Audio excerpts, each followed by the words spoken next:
described as the first conference of its kind to encourage North West businesses to employ more people with disabilities. Some of the region's biggest firms are at the event in Manchester, led by the Falklands veteran Simon Weston.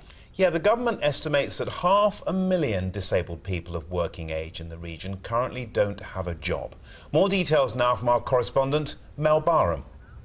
Yeah, do you want to go through your risks then?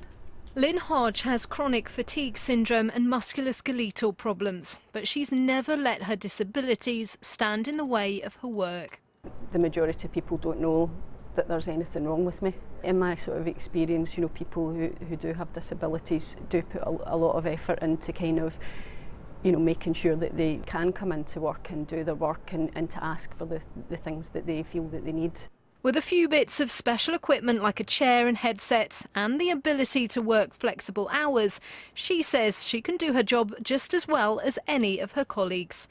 But stats show there are still too many people with disabilities struggling to get work. There are currently 500,000 disabled people in the North West unemployed. A very short video. And that's why this conference in Manchester is deemed so important. It's being billed as the first of its kind in the North West, the aim to get more employers to recruit and retain the untapped talents of those with disabilities. It's being fronted by Falklands veteran and businessman Simon Weston. If we don't encourage employers to look at disabled people positively, then they will fall foul of discriminating. People see disabled people as being a problem.